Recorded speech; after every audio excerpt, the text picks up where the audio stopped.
Seguimos então para a lição de domingo, onde vamos considerar o Código da Aliança, ou como dissemos também já, o Livro da Aliança. No Sinai, com a entrega do Decálogo, Deus estabeleceu a base para ensinar seu povo que, por meio de conexão, de comunhão com Ele, eles poderiam ter um viver santo, um viver diferente do que as nações que estavam ao seu redor. Mas estes princípios, os grandes princípios do Decálogo, as 10 palavras, elas precisavam ser aplicadas à vida cotidiana. Irmãos, olha que senso prático de espiritualidade. Por isso Deus concedeu estas leis adicionais chamadas de Código da Aliança ou Livro da Aliança. E era responsabilidade, então, primeiramente dos sacerdotes ensinar estes princípios e dos juízes zelar por essas leis, aplicá-las e fazer valer as suas intenções. Olha que coisa interessante. Encontrei também no Comentário Bíblico Adventista, volume 1, na página 656, uma coisa muito interessante, que diz o seguinte: muitas dessas leis, destas que nós vamos estudar essa semana, que pertencem ao Código ou Livro da Aliança, eram leis antigas que foram aprovadas por Deus e dadas ao seu povo. Olha que coisa interessante. E um claro exemplo disso é o chamado Código de Hammurabi, que foi encontrado em determinado tempo, e este código continha muitas dessas leis, que eram boas leis.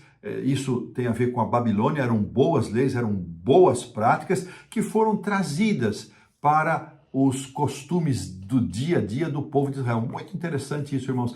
Um princípio equivalente vale também para as doutrinas dos adventistas do sétimo dia. Muitas doutrinas que nós observamos hoje como adventistas do sétimo dia, elas foram transmitidas de geração em geração por cristãos ao longo dos séculos. Assim é com o sábado, observado pelos batistas do sétimo dia desde 1650, por exemplo. A única doutrina que nasceu no seio do adventismo é o santuário.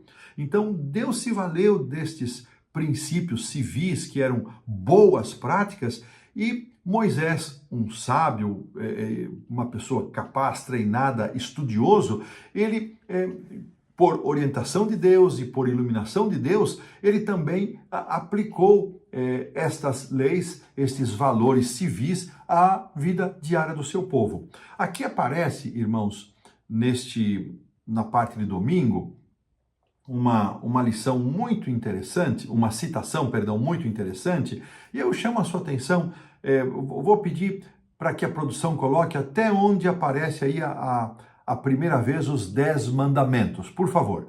Com a mente cegada, isso está em Patriarcas e Profetas, página 260.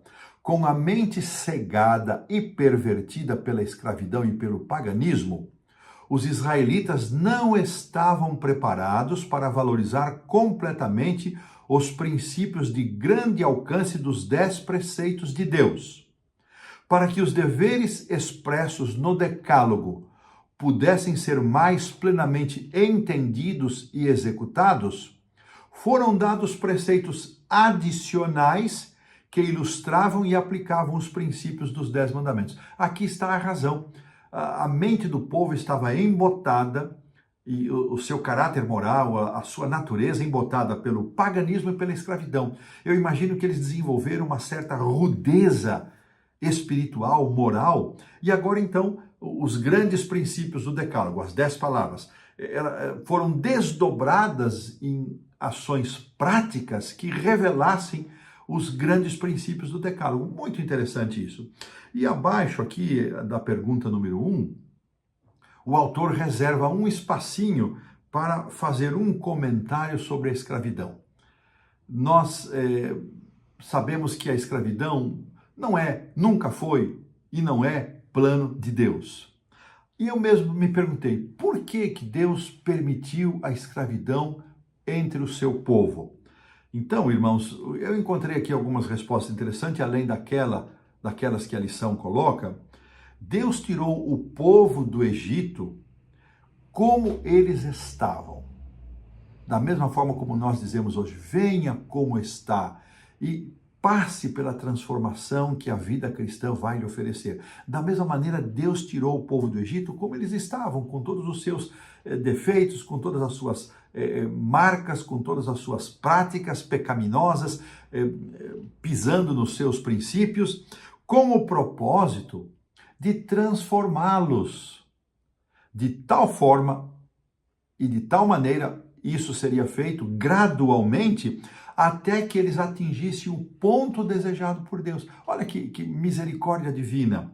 Deus permitiu que alguns costumes entre eles permanecessem, especialmente aqui a escravidão e também a poligamia, por algum tempo, mas ele estabeleceu salvaguardas contra abusos nestas relações. E aqui a lição vai nos dizer que estas leis que regulamentavam a escravidão, elas eram muito peculiares do povo de Israel, dos hebreus, e não tinham nada a ver com as práticas perversas que aconteciam entre as outras nações.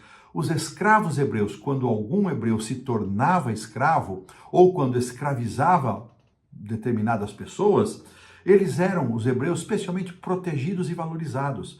Certos direitos eram observados. Ele não podia ficar escravo por mais do que 6 anos. Ao 7º ano ele tinha que ser libertado. E havia o ano do jubileu, quando propriedades e heranças e a libertação era plena.